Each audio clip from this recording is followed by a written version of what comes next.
What's up, friends? Welcome back to the Ableton Music Producer Podcast. This is Dan Giffen. Today, I'm super stoked to share this new episode with you. I had an awesome conversation with Dario Darnell. He produces under the name Youngr, and he's just an all-around rad dude. Definitely check him out on TikTok if you're a TikToker, or YouTube. He makes some really incredible live looping videos. I love this guy. We had a great chat. Dario is a multi-talented musician. He's had over 100 million global streams. He's had a lot of viral videos showcasing his live looping skills. He's sold out shows in over 40 countries in Europe and North America. He first became well known with his bootleg of the song Sweet Disposition, hitting over 15 million views in the first 2 weeks. He's been published on Billboard. He's done a lot of really cool one-take performances that he's released on his social media channels, covering lots of artists. He also attended the Paul McCartney School of Music. In today's episode, we talk about a lot of different things. We talk about his live looping setup for performing these videos, also for recording and his approach to how he does that. We talk about a lot of fun little Ableton devices and presets and hacks, some favorite plugins he uses for his vocal processing. We talk about how he wrote a new single that he's about to release in his sleep. Kinda cool. We talk about a lot of other things, including the medical and creative benefits of mushrooms. So yeah, there's a lot of good chats in this episode. Before we dive in, wanted to invite you once again, if you haven't joined the newsletter, you will be the first to get new episodes when I drop them, typically every Tuesday or every other Tuesday, so check back then. I'll also send you some Ableton Live tips and tricks and hacks and things. And you can do that at liveproducersonline.com/newsletter. Also, if you are on the Discord, join my server and we can hang out. We can talk about all kinds of things. Just go to liveproducersonline.com/discord. Love to meet you there. Yeah, make sure you give Dario a follow on the socials. Check him out. And without wasting more time, let's jump into today's episode. So Dario and I started talking about our interfaces before I hit record for the podcast. So at the beginning, here is us talking about his Apollo audio interface that he uses for his studio setup and for shows. I didn't realize you could just put them all together. You can literally just get as much processing power as possible. Sounds awesome. Yeah, man. It's called the Aphex 141B. So you could expand your Apollo outputs to have an additional 8 outputs, which is pretty cool. Oh, shit. Yeah, which is really nice. That's what I used to do. And then I tried to carry less gear to shows because it was too much of a workout. Yeah, I know what you mean. I've just gone from the live show had the Motu 1224, I think, and it was all right. But then we've just gone to the Play Audio stuff because it's really good, the Play Audio stuff. Oh, yeah. Yeah. And especially if you want to do redundancy too, because if like playing a huge show, there's nothing worse than the audio just taking a poop. Yeah. That's happened to me, man. That's happened to me. Luckily, I've got a cowbell and a live drum kit. So if it ever goes down... That's right. That's smart. Drums and cowbell. Yeah. If your audience doesn't like a cowbell, then they can just leave. They're at the wrong show. That's how I feel. I'm giving them money back. Exactly. You're in the UK, right? Yeah, I'm in North Wales. Oh, okay. Yeah. I've never been. Apparently it's pretty cold. I saw your Christmas video a month and a half ago about it being cold outside, and I think you were playing a cowbell during that video that you made. Sorry, yeah. So it gets colder because I'm right by the beach. Oh, snap. So, but there's like one tiny little country lanes, and whenever that happens, you know the next day there'll be trees on the floor. You have to call people to go and pick up trees. It's hectic, but I moved out of London 2 years ago when the pandemic hit, and we stopped doing gigs and stuff. So I was like, why am I not living by the beach in the countryside? So I do love it, but with the countryside comes rogueness. Yeah, no, for sure. It can be hard times. I understand. I grew up in the country, so I know how that goes. It's not great for cold or allergies, both of those. Yeah. Where are you? I'm in Indianapolis right now. I'm actually moving to Denver, in the States. So yeah, that'll be exciting. If you ever get a chance to come out and play a show, you should play a show in Denver. Oh, people would love you if you haven't played there yet. No, I don't think I have played that. I'd love to do that. I've played a couple of states, but I just can't wait for gigs to start again. It's going to be great. Yeah. Well, I saw you have a show coming up sometime soonish. 4th of March in the Printworks in London, which is a great venue supporting a really cool band. But yeah, like touring though, you know, getting on planes and flying around. I mean, it made me realize how privileged and lucky I was to even be able to do that when it gets taken away from you, you know. But Yeah, yeah, for sure. it'll start coming back, I'm sure. Yeah, well, I'd love to catch a show eventually. Yeah. That's the goal. Yeah, if you ever have plans to come to the States, Yeah. I'll hopefully find out before it happens. Yeah. I'll hit you up. Do you gig live? I do, yeah. I don't carry as many instruments as you do, but I do love my APC 40. I play drums, so that's my main thing is drumming. Oh, So I do a standing drum kit. I basically the full kit without a kick drum, and bro. then yeah, and then I do some guitar. Okay, nice. Live looping. Hmm. Sick. What's the artist name? Let me write it down. Oh yeah, man, thanks. It's called Philia, Philia. Philiamusic.com is where I have some videos and stuff. And then I also play with a live band, Oh, sick. which is fun to mix that up a little bit. What's the story behind that name? It's actually ancient Greek. I might cut this out, but I was tripping. I was thinking about a new project idea, and I was like, my wheels are turning, and I was like, what do I want to do? And it's ancient Greek for friendship and love. Oh, And so I was like, I'm about this. So I ended up looking on Spotify, and there was only one other Philia band that was smaller from the Philippines, and it was like gothic death metal. And I was like, they didn't have that much of a following. I was like, I'll take it. So I love that. Also, most great things happen on mushroom. Was it LSD, mushrooms, I think it was mushrooms. bro? I've produced some music on mushrooms, and it's wild. It's so amazing. If you take the right amount, you can just go into this wonderful place where Yeah. Ableton is no longer 2D. You look into Ableton and you go through into it, and Hmm. waveforms are like you stop playing with your ears, you start playing with how it feels like, Yeah. because all frequencies are waves, right? And Yeah. you really feel that when It's true. you play like a major seventh, like a C and a B, when the waves aren't perfectly lining up. If you're in the cosmos, those waves that you go woo, and then when it relieves itself. I don't know if It does. you know John Hopkins. Yeah. Yeah. Yeah. If you ever decide to go on a little mushroom journey again, put on John Hopkins albums, and Okay. because he will take you on a journey, because I'm sure he made it purposely for. Probably. Yeah. A lot of great music has been inspired in some ways by that, and for me it's the right amount, like you said, because like there's If a you're too deep, yeah, I'm not trying to talk to my wall and like go out into like hyperspace. take the boxes off your mind, especially as a creative person. Yeah, And I hate the fact that mushrooms, something which grows out of the earth, has been demonized into I the agree. It's not a fucking drug. It's medicine. It's a plant. They're obviously there for a reason, you know. And some of them kill you, some of them are nutritious, and some of them have this amazing effect on you. And I'm Mhm. glad that now there's studies into treating anxiety and depression. I'm really. Yes. And my girlfriend actually makes a non-alcoholic beer brewed with medicinal mushrooms like function, Really? lion's mane, reishi, and chaga mushroom. Yeah. Yeah, she's called Function, the beer company. But the mushroom thing is coming back, I feel. And It not, is. oh, they're just crazy, you're gonna jump off a roof. It's like, come Yeah. on. I mean, if you ever want to watch some interesting documentaries, there's a documentary called Hamilton's Pharmacopeia. It's Ooh. on, I believe it's on Hulu or Netflix. I'm pretty sure it's Hulu. Uh-huh. But he goes into a deep study. He's a world-renowned like chemist. He's a brilliant chemist, and he's a younger guy too. But he Right. goes all over the world and does all these studies with like different labs and breaks down the chemical compounds and how it opens pathways in your brain from like Yeah. a scientific standpoint. And he's like really funny. He's got a real dry humor. And Yeah. but he's brilliant, and he talks about all these different things, and he does one on psilocybin, which is like mushrooms, and he talks about how it's being used in modern therapy now with some huge breakthroughs for people who have like chronic depression and anxiety and like all these different things. So it is really fascinating, and yeah, this Yeah, sorry, I've written it down. Hamilton's Pharmacopeia. Is that what it is? yeah, Pharmacopeia, yeah. Yeah. Before I forget, you said you do stand-up drums. My first band I was in was called Picture Book, and Saw I that. oh yeah, so I was doing the stand-up drumming, but I had the kick drum.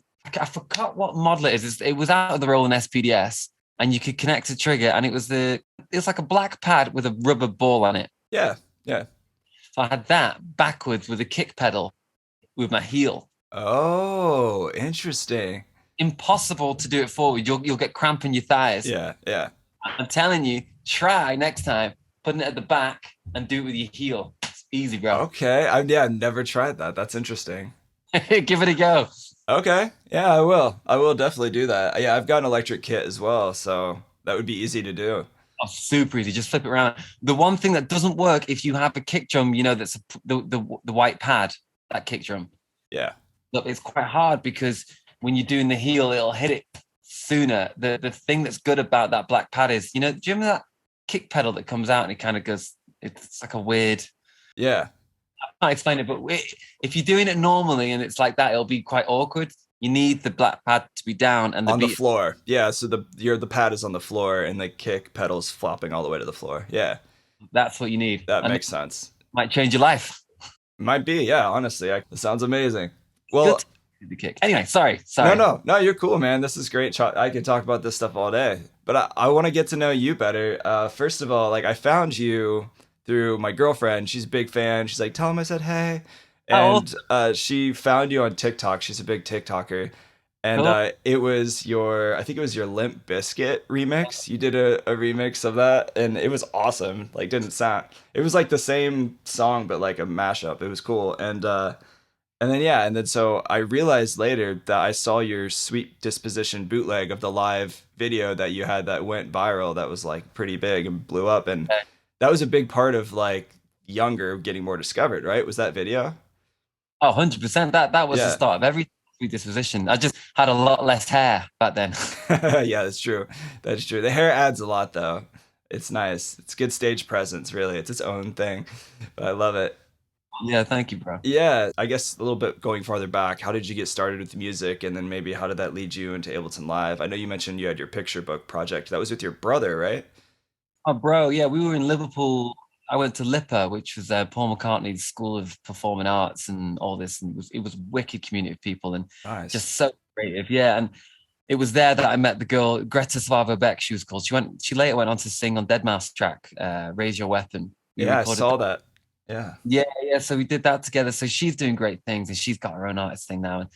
But the way it started, I've been in bands forever. I was a drummer in covers bands. I remember we were in a Red Hot Chili Peppers covers band when in high school. That's awesome. Yes.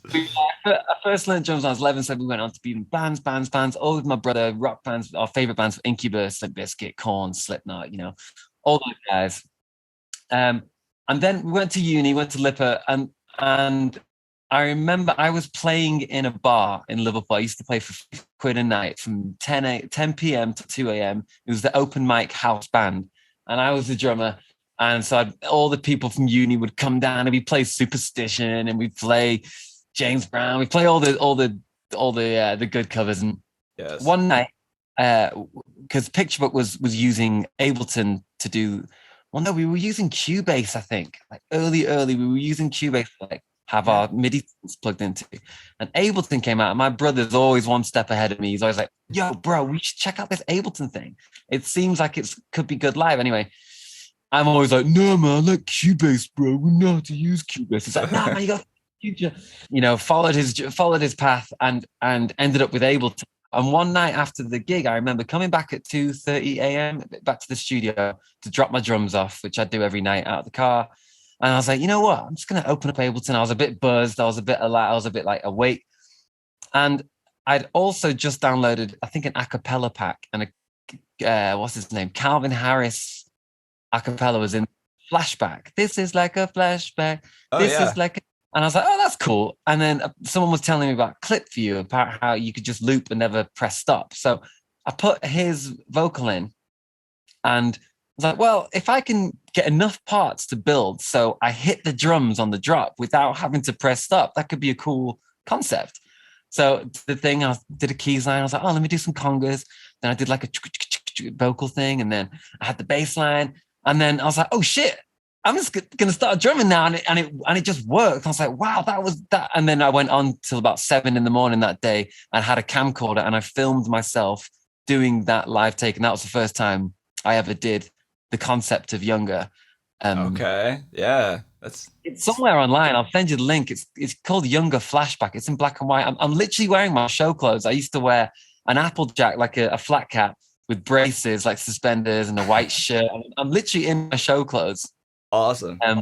Yeah, and I filmed that night, and then I went on to do a few more because I was like, oh, let me find some more vocals. Because what was beautiful about it, well, what was simple about it was there's a hit song already has a good formula because it's it's a hit and it's got the build, it's got the verse, it's got the chorus. So you didn't have to try and reinvent the wheel. It was just me putting my stamp on the original with an already laid out structure. Because some remixes you could take a little snip of the thing and you can pitch it and you could do.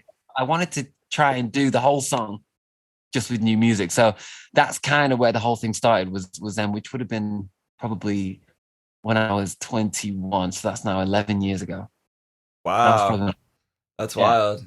Yeah, that's cool, man. That's a great story. I actually had a similar approach to like how I even got into remixing. I did the exact same thing. Like Yeah, literally yeah, the same story, but probably didn't have the cool suspenders and clothes you did. But you got a great wardrobe, by the way. Like I always love your outfits, man. I was like, I need to shop with this guy. It's great. yeah, bro. The secret is women's blouse sections in charity stores. That's where the Okay. magic happens. It's the match. That's the secret sauce. Okay, good. You get a lot of weird looks. You I'll get a lot of weird remember looks. that. That's fantastic. So okay, and so then that was the first like Youngr video that like really happened. And then I That was it. guess and so then as far as like your live looping setup, you have so many instruments now. Like how did you start to piece together more of these different instruments that you're playing now? Yeah, because I'm a drummer at heart. Piano kind of then stole my heart when I was like, oh, look at the emotion and you can write songs on piano. But my brother was always guitar and bass, so I left that to him. Okay. So probably 8 years ago that I started producing myself. I was like, oh, let me just pick up this. And I could pick it up quite easily because I knew the foundations of notes and stuff from the piano and I saw my brother playing. And so it kind of built really slowly. It started with keys and drums and then added bits and bits and bits and bobs. But the first real Youngr show was 2015 in London, and it's basically the same set now. Guitar, I had a bass, and then two synths, Ableton, Akai MPCs, and then drums and some pads.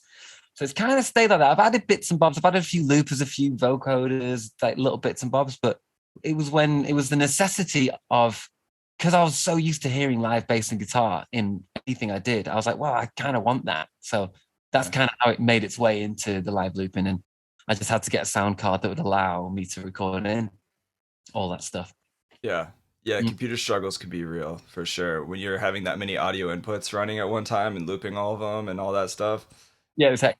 I've had a few nightmares, but Oh, for sure. I liked your fail video. I saw that yesterday of like you're like they said it would be easy in one take and then it's just you like messing up a bunch of times. You're like, fuck. true. On the comments, people go, "You make it look so easy, man. Are you just jamming live?" And I was like, "I've got to. People need to know this takes hours." Yeah. Oh, for sure. Definitely. I Yeah. don't want to fool people into thinking that I'd like do it in one go because I think there's a beauty in someone caring that much to go through all that effort to show. Because I still think, even when I'm messing up, I'm like, okay, this is awesome. Just keep going until you will get it. Sometimes I do get it in one, but Yeah. I think it's fun showing the realness of it. Yeah. No, for sure. It's a process. Like a lot of people, I know even myself included, when I first started getting into producing, I was like almost expecting it to be easier than it was. And then Yeah, it gets really hard and you're like stay up late at night and you're like crying yourself to sleep because you're like, why can't I figure this out? And I'm like pissed off. And then like, and people need to know that. It's like, no, there's definitely a learning curve to, yeah. I think in a way I didn't realize it, but it was actually in a weird way inspiring for people because I went, oh, okay, this guy's videos who I love watching, they look so slick. Even he fucks up and says yeah, fuck, beats himself up about it. So yeah, that's a normal process. I think with a lot of social media, there's a lot of it almost looks too easy, doesn't it? And yeah, unachievable. But when you yeah, see someone who's uploading things on the regular, yeah. having a sausage dog interrupt him during a video, it's great. Exactly. Exactly, man. We're all human. It's a process. That's Yeah. true. So I'd love to like talk a little bit more about like your process with recording and live looping, and we can get a little bit nerdy maybe. Hmm. But when you're producing a song, knowing that you do all this live looping and jumping between all these instruments, like has that changed how you write music? Like as far as the recording side, when you're approaching a track to produce, knowing that you have to potentially play all these instruments live in a looping fashion? Yeah, well, interestingly enough, for the first time. in a long time, I've gone back to writing music as the video. So in this Llama Land setup, these videos are so sick. These bootlegs are so great. I need to start writing music in this format instead of produce it all, get these intricate transitions and automation and put an unrealistic amount of things in and then go, oh my God, how am I going to do that live? Yeah. That's because you always think, oh, I need to put this clip in and have that playing in the background while I loop this. And I'd prefer if I made songs that just suited the live looping sound. So I did start off like that. And then somewhere in the middle, when I got signed to Island Records, we went down a poppier route where I was producing more pop records where you had bleeps and blops all over the show. And it wasn't about looping, it was about the song. And that was fun. That was a good journey. I wrote some great tunes, met some great people. And then I was just on Armada, and that went into a more dance world, and it was cool. But still, a few of the tracks had things that weren't really loopable, and had a few things had to be in the background on the track while I was doing the fun bits on top. So now I've gone back to a place where I'm actually going to be releasing my first single in 2 weeks. And I've got 15 new tracks. All of January, I wrote a song every day, and I wrote it with the video. I've not done any audio. It's all video. Oh, wow. Congrats, man. That's great. Thank you, bro. I was like, you know what? I'm doing it. January, I'm doing it. So there was 30 days. So I did 15 originals, 15 bootlegs every day. Wow. It was nuts. That's wild. I'm pretty exhausted, but it was fun. And I've now, stockpiled some awesome content, and it got rid of the second guessing nature of when you're producing. Because, when you're producing, you think, oh, I could change that. It was something where I just trusted in myself, even if, I don't know, there's beauty in the mistakes and there's beauty in the innocence of it. And I loved having to be committed. Like, I've got to finish this song today and film the video today. And yeah, afterwards, I'll mix the audio a bit for the release. But the bulk of it, that what I performed live will stay like that. And I love that. And I felt for the first time in a long time, like, free. I feel really liberated, and I feel like what I'm making is really cool as well. Yeah, and it probably just feels a lot more organic and original because it's just coming out in the moment rather than like overthinking all these different creative possibilities in the box. Yeah. Overthinking is the killer of creativity, man. I'm telling you. For sure. Yeah, man, I think everybody struggles with that. That's interesting though. Congrats. I'm stoked to hear it. Thank you, bro. When is that coming out? We're hoping the 8th of March is date one, and then that's soon. Yeah, soon. So we're literally going audio and video on the same day, and then maybe 2 weeks later, we're just going to go. Hey, there you go. Yeah. Make it rain. Make it rain. There you go. Well, cool. So that's like part of your process. You're just doing the live recording and then going through, and I'm sure the mixing process post later. Yeah. Yeah. To make it shine, make it clean, and take out any of the little, even picking up the bass sometimes, because I like to leave them on. You hear the. Yeah. So I'll leave it in the video, but in the audio that's on Spotify, I'd probably take that out because there's no context for it, Yeah. Have you listened much to FKJ? Yeah, I have. Back in like 2 years ago, I was listening to him like when I was on tour, and he's amazing. His shit's amazing. I think he has a very similar process where he does a lot of that live recording, and then it's very similar to what you've done. I heard him explain it at a workshop a while ago. I'll have to check that out. I'll have to check him out. Yeah, you remind me a lot of him as far as similar vibe and setup. Nice. But yeah, it's a good thing. Yeah, man. Yeah, he's an amazing artist. For sure. Yeah, so like as far as your setup in Ableton Live, it sounds like you're doing most of your performing in session view or clip view. I always forget. I call it clip. Is it meant to be called session? It's technically session view, but a lot of people still call it clip view. I mean, everybody knows what you're talking about, so. Yeah. Clip view is a clip view, but obviously then I record arrangement. So So you're doing your live looping in session view. Are you using, like, for the looping aspect, I know you're using your APC 40. It looked like you were jumping over and just hitting a clip, and you had that track armed probably to just start recording, and then you manually hit it again to turn it into a clip to play back. Yes, well, there's two ways. I don't know if you can see that, actually. I can see the corner of it a little bit. There we go. So I use that as a loop on the floor, because sometimes I'm playing keys with two hands. Right. Super annoying to try and reach over and so you have a foot switch with that sustain pedal, and you're just clicking that. Exactly. It's literally just the basics. I should probably just get a more. Sometimes if you don't release it quick enough, it doesn't loop, so you'll miss that bar. For live, I use the Boss FS5U. Had it. Yeah. I have that. I have that same Boss pedal. Yeah. Super simple, super quick. And then this badger over here, I use over Wi-Fi. Oh, okay. And that's the Akai Force. The Archive Force, and you press menu, you press Control, and it then it controls Ableton over Ethernet, over Wi-Fi. Yeah. Oh, that's very nice. Yeah, because the push doesn't really do that. Right. So I wanted to ask you actually, because I've never played with the push. Someone told me you can set the length of clip record before you hit, so you don't have to press record loop. Is that possible? I think that's possible with CliffX, from what I understand. Have you ever played with CliffX No. Pro? See, a lot of people who do this live looping stuff really love CliffX because you can pretty much customize anything you ever want. Oh. Um, Honestly, off the top of my head, I should know this, but I don't know of being able to use the push to predetermine the length of a clip to have it automatically Mm, record and then just start playing back right away. mm. I know you could use follow actions to Yeah. have it jump between clips, and then you could either map or use your foot pedal to turn on or off the session record button in session or clip view. And then you could literally, whatever clip is being triggered or played at that time, you could turn on your foot switch and turn on and off the session record button. So Yeah. then you could play MIDI notes inside of an existing clip. Now with audio, that would be different. So I'm not sure with audio that would necessarily work. Yes. Let's go on. Go on. Oh, that was pretty much it. Yeah. Oh, I was going to say that sounds all hunky dory, but the issue with that is I don't use any MIDI. It's Yeah. all. See. Yeah. So that's interesting though. But you do love that Akai Force, it sounds like. Yeah, and you know what?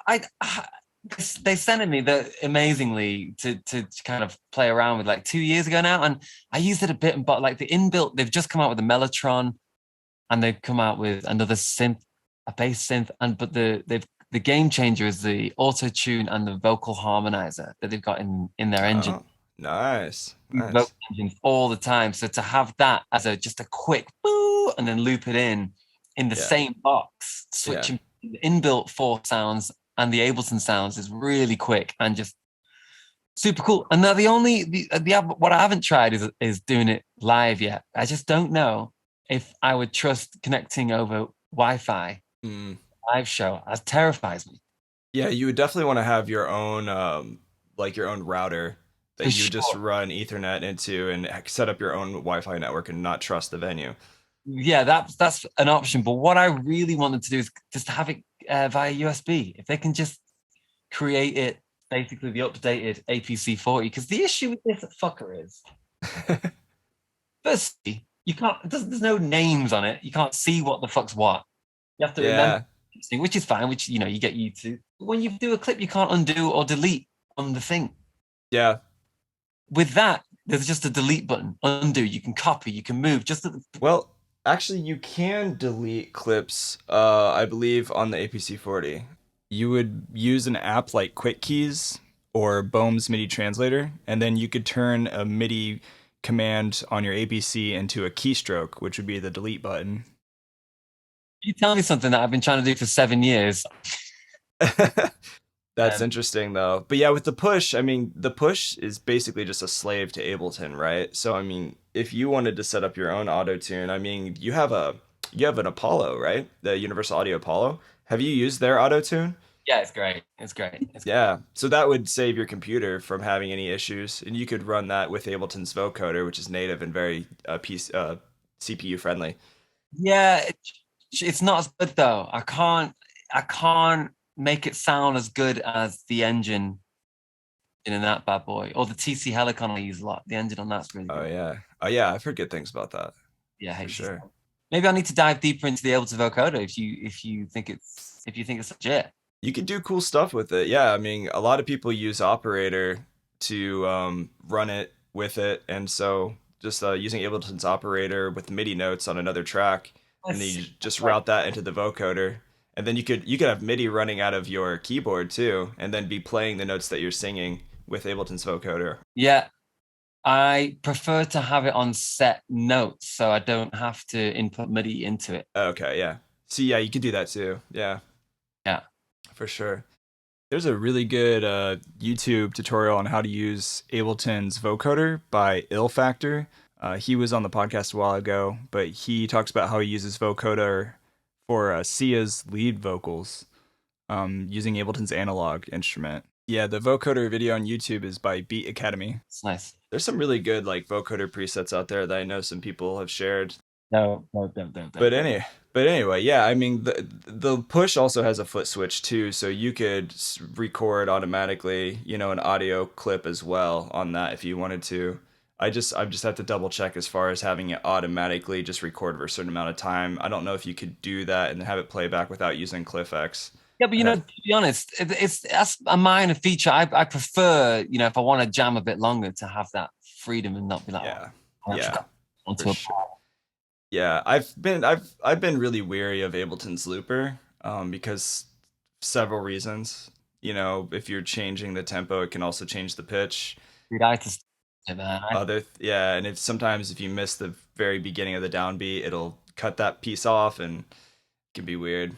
I know, it's annoying because it's so simple and looks beautiful, and it's like, oh, this is great, but then just misses you're just quickly editing and it moves something, or you've dragged it, or you've undone it, or like you said, you've done the tempo and it's changed the pitch. It's like, although somebody shared in the Ableton Certified Trainer community on Facebook the other day a workaround for that. They basically took the looper and they made their own Max for Live version of it that prevents it from doing that, which I thought was interesting. I have to go back and look at that, but that's out there in the world. If somebody wants to search for that, I could find it too. You know what's funny about everything? Any problem any producer's ever had, there's probably some dude out there that's fixed it, or some girl, or whoever that is that problem. Yeah, that's very true. So, as far as like your gear, like what's some of your favorite gear you can't live without that you're playing with right now? Oh, I mean, this Phantom X6 is just so good. Yeah, that does sound good. I love that. Oh, can you hear it out of the speakers? I did, yeah, I heard it. It's just... That is so lovely. Is this a Roland, right? That's Roland X6, yeah. Man, Roland makes some really sexy presets. They really do. That's a TR8 over there too, right? That's the TR8. I've got the TR8S, but it was so fiddly. There was something about the simplicity of that thing that every time I just want to get a song idea going, you press that. Yeah. All right. Yes. That's awesome. Yeah. I love those things. It is an instant, like, bouncy, happy beat every time. Yeah. But, you know, you can get dark on it, man. I've done some pretty dark things. Okay. Lots of delays and reverb and stuff, but it's the simplicity.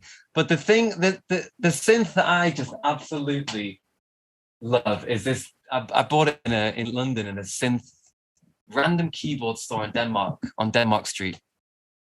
And it was just sitting there. I was like, what's that? And the guy was like, oh, it's just some old Korg Delta. I was like, well, what is it?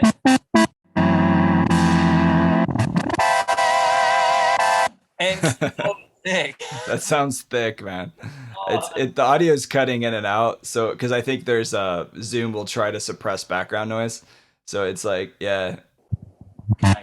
Anyway, I won't play it more, but it's just a random, that's just audio. And I love things with no menu or LED. It's just knobs. Do you know what I mean? Oh, yeah.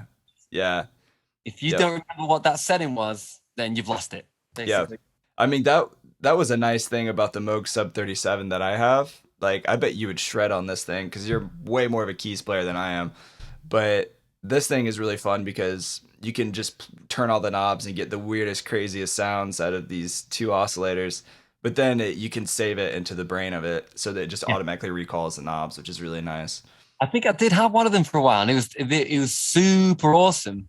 And I did really like it, but I played with this guy at the top, him. That one. Okay. Yeah, what is that? It's a micro Moog. It's like from this. Yeah. I've heard good things about that. I know a lot of people that love those. If you can hear that. Yeah, it's dirty. Yeah, so whenever I just want a big fat bass, I'm like, oh, I'm gonna go to my big fat bass thing. Yeah, that happy button. I love it. Yeah, yeah, yeah. Yeah, man. That's cool. I kind of answered your question, kind of didn't, kind of gave you all of my sense. You had an I was like, which is your favorite? You're like this and this and this. I'm the same way though. Like I don't discriminate against all my toys in the studio. I love them all Yeah, equally, you know? listening too. You don't want to say you got a favorite. That's right. Yeah, exactly. Do you name them? Do you name all of your instruments? I haven't. I don't because I use and abuse them. I feel like Yeah. if I named them, I feel wrong. No, I'd name all my stuff. I'm just kind of weird like that. What's your mode called? Maggie. Yeah. Maggie. That's a Maggie the Moog. Yeah. She's a good girl. She's thick. yeah. She's real thick. Oh, I love that Maggie the Mode. Sick. Yeah. So as far as like in the box Ableton stuff, do you have like some favorite audio effects or like go-to effects or instruments that you like? When I open up, I've got on my sends as Val. It's not Ableton though. It does have to be native Ableton. I mean anything in the Oh, box, yeah. I use the Valhalla Vintage Reverb. and Valhalla Delay just straight off the bat. It's just an instant vibe. Yes. Yes. Yes. And I use a lot of the UAD stuff, of course. But I use Ableton stuff is I love the DJ Master Channel audio effect. Yes, that's one that I always share with my students in my live DJing class. It's a preset, it's an Yeah, audio effects preset. it's so quick and simple. And Yeah. the one of the things I love about it the most, it's really simple, is when you do the auto filter on a macro, if I'm doing it, it already has the reso going up and stops at a point. Whereas if I put on just the auto filter, I have to then macro map, whatever the word is, Macro map, yeah.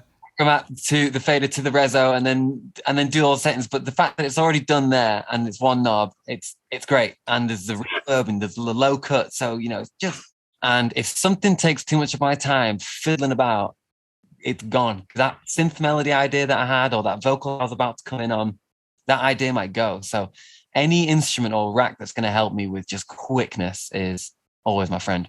Yeah. Yeah. Yeah, for sure. There's some really great audio effects presets in there. Oh, Um, you mentioned Valhalla. Have you played with Shimmer? yeah, dude, so good. I love So Shimmer. what did I Yeah. put the other day?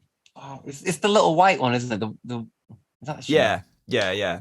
It's the white one. And they're all so cheap. For $50, like it's a one and done sound for reverb. It's just beautiful. White one, the supermassive. Yeah, that one's free too. Yeah. That was nice. That came out like 2 years ago. Yeah, so good. The another one that I like to put on vocal tracks actually, along with a filter, is it's called the Super Looper. I've heard of that. Yeah. So it basically just takes a signal and goes, and if you Yeah. put it all the way to the top, and then you've got a filter, you go, wow, wow, wow, wow, wow. Or you could put a side chain on it. So if it's like feed and feed, it'll go feed, feed, feed, feed, and I'll make a note, and then you, That's awesome. Wait, and Super Looper, that's not an Ableton preset. That's yeah, Ableton. it is? Yeah, yeah, yeah. It's called Knob One Super Looper. Super. And that's a audio effect, or is that a pack? It might be in a pack. Oh, is it a pack? Yeah, audio effects rack, and then maybe performance DJ. Yeah, under performance and DJ. There's Knob One Super Looper. Everyone should have that. Oh, dude. Yeah, I'm gonna add that to my collections now. Yeah, dude, give it a go because it just makes weird things, and you can freeze that audio, loop it, pitch it. It's cool. Oh, dude, this is why I do the podcast for this Yeah, moment right here.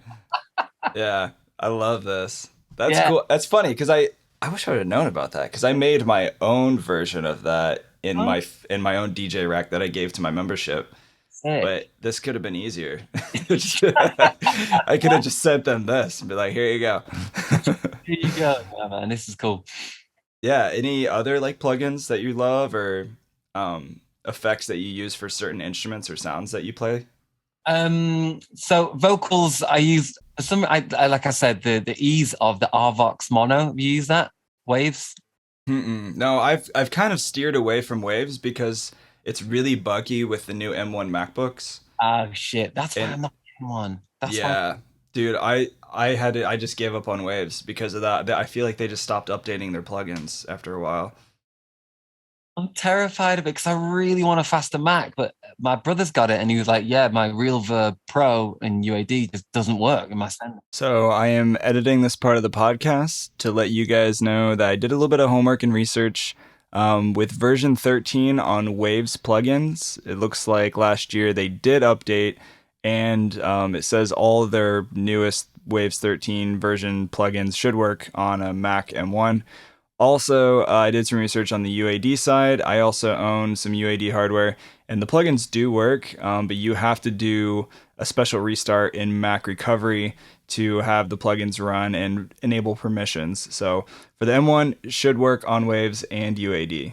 Do your own research. Anybody listening? Yeah, sure. So RVox Mono is great. You just you click it on, and it's got three faders: a gate, comp, gain, and you drag the comp down, put the gate up, and then you turn the gain down. And for vocals, when I just want a quick idea and I want it to be in your face, it's just great because also when I'm doing videos, you can hear the noise of my fan because it's right here because my laptop's old as hell. You can hear my chains when I'm jamming on the guitar.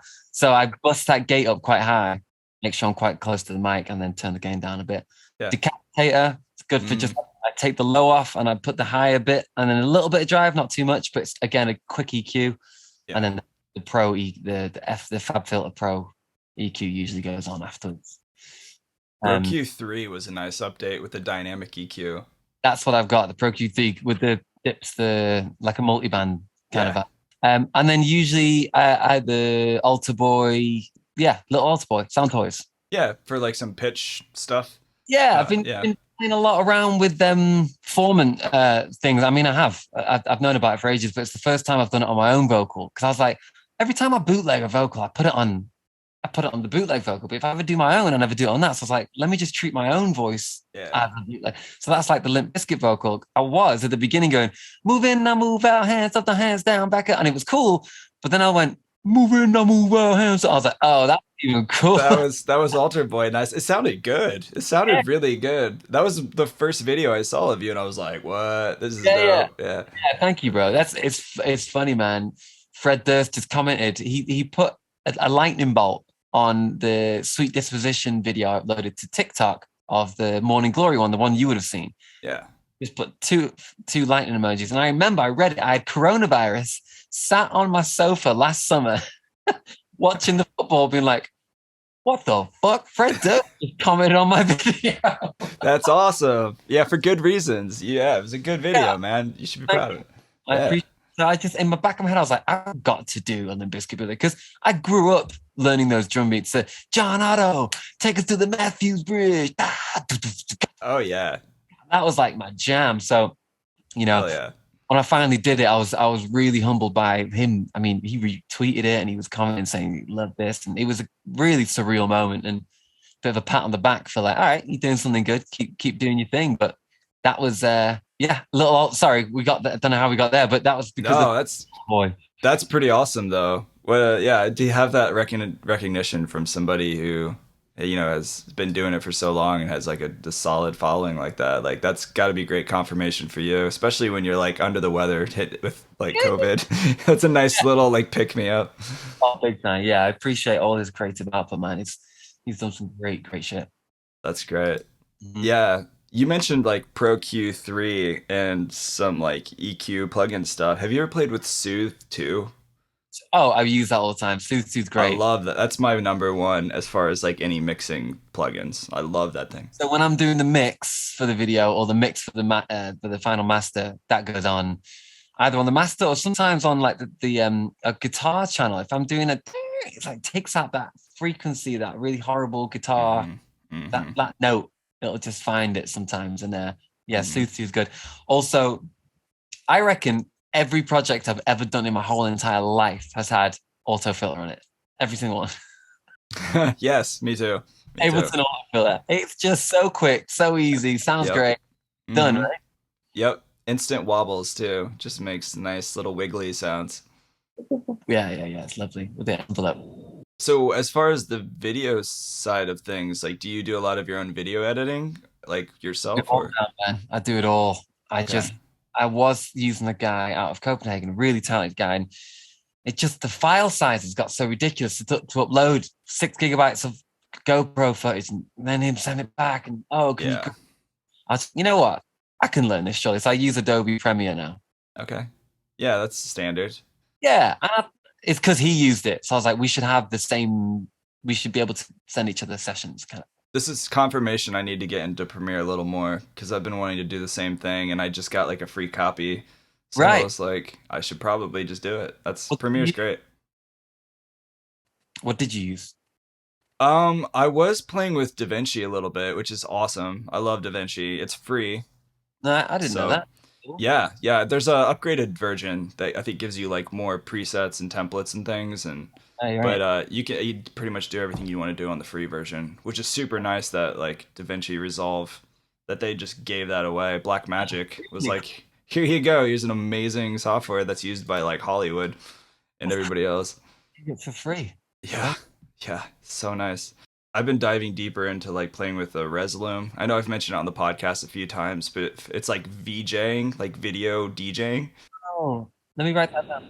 Yeah. If you ever want to play with it, it could be really fun for live shows too. Because what I've started working on is bridging, syncing what I'm doing on the APC-40 and mapping that to the video. So as you're turning knobs and effects and stuff, it's replicated on like the screen if you have like a video wall or projector at a show. Love that. That's great. It's a lot of extra stuff to carry or like set up in the beginning, but I think it could be worth it for sure. Totally, man. Well, dude, I know that we hit the hour mark. Is there anything else that you wanted to share with everybody listening right now? To be happy and love one another and see each other's similarities, not differences. That's what I'd like everyone to. That's good. About. Yeah, and I think this has been great, and I've had a great chat. And also, I learned a lot from a podcast I listened to. I was like top 10 things from Ableton certified people or something. It was a podcast you sent or put out. Oh, for my podcast? Yeah. Oh, really? Nice. I learned something which changed my life, which I hadn't thought of. What was it? I think it was, Yeah, I did a certified trainer series. We did one on Max for Live devices. We did one on just production tips and tricks with like 5 other trainers. We did one on mixing and mastering. We did one on just the push 2. Nice. I went on. You got some great shit. Then I just put one on when I was when I think I was editing a video and I was listening to. I think it was simple things that you might have missed or something. And one of them was leaving notes on a clip. If you turn on the little thing on the bottom left, and you can write notes on a clip and say like what synth it was, what patch it was, what the settings. And I've been wanting to be able to write info on a clip. Oh yeah. For so long, and it was such a simple tip that I was like, why didn't I know about this sooner? Yeah, but yeah, I mean, if you right click on any device, if people listening who don't know this, edit info text. Yes, thank you. Edit info text, and then you can just type in it's great for sharing projects for collabs. That's it, man. So good. Yeah, dude, I'm glad to hear that. Like you enjoyed the episodes. I appreciate you listening for sure, and I loved it. It's always good to learn new things. You think you've got a door sorted out until you listen to that and you go, fuck, there's so much more I can do. Honestly, man, I started this podcast just for my students, just not expecting it to be a thing now. That's a job. And I was just surprised how much more I'm learning now than I was even teaching in the beginning. So it's fun. Very cool. Yeah. So everybody listening right now, where's the best place? It's Dario, right? Dario, yeah, that's it. Yeah. Where's the best place for people to hang out with you online or stay connected? I'd say I'm really focusing on TikTok at the moment because I'm really seeing it, boost the numbers, and there's a great community on there, and I'm quite active on that now. And Instagram, TikTok and Instagram, which is I think they're both Youngr_music, so Youngr without the E, Youngr_music. And I'm posting once a week, and I'll be posting my new single on the 8th of March on TikTok on the same day it's released. So, and if you've been listening to the episode, you'll know how I created it, which is kind of fun in the moment. Some of them I wake up at 3, no joke. The last one I did 2 days ago, I woke up at 3 in the morning and I was lucid dreaming this song that I was playing to someone this is kind of weird, but someone was in a coma. It wasn't like dark. I didn't know them. I don't know. Someone was in a coma. I took my phone out of my pocket and said, maybe if I play on my new song, they'll react. And I played it, and their toes started moving, and their fingers started, and their hands started tapping. I was like, it's working. And I could hear this song, but I didn't know what this song was. And anyway, I woke up and I was like, that was a dope song. That I just wrote a song. So That's amazing. I ran next door to my studio and recorded it, and it's a tune now. But I stayed up till I started it at 3. I had the song finished and video finished and recorded at 7 a.m. and then I went to bed at 7 a.m. Wow, that's amazing. That's honestly, that's so crazy to hear you say that, because that actually happened to me one time. Yeah, dude. I did the same thing. I lucid dreamed a song and I woke up at like 4 a.m. and started working on it. That's crazy. If you don't take those moments, I'll remember that when I wake up. You will not. You won't remember it. No. You get up at that point, or you say bye-bye to that song, and they're usually the best ones because they're there. Yeah. That's also so crazy. That's the music video. Music video sorted too. Someone in a coma comes out of it. Hey. Dance. I love that, man. I love that. So March 8th, everybody, put that on your calendar right now while you're listening. And I'll include all those links in the show notes for Youngr. Yeah, man. Dude, thank you for hanging out. This has been great. You're a cool dude. You make great music. And I look forward to following more of the TikTok videos. Right on. I appreciate it. I really have enjoyed this chat, man. Thank you so much. Yes, same. Yeah, cool, man. Well, enjoy the rest of your day, evening, I guess. I will. Well, hopefully I'll get to see you live in real life someday.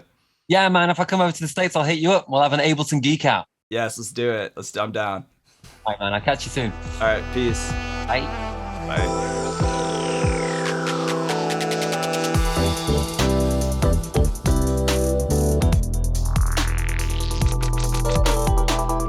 Hey, everybody, go make sure you follow Youngr. Check out the links in the show notes as usual. Much love to all of you listening. Really appreciate your support on the podcast. And yeah, check back Tuesdays for new episodes. Also, if you don't own the latest version of Ableton Live, I'd be happy to hook you up with a special deal. Tell your friends, tell your mom.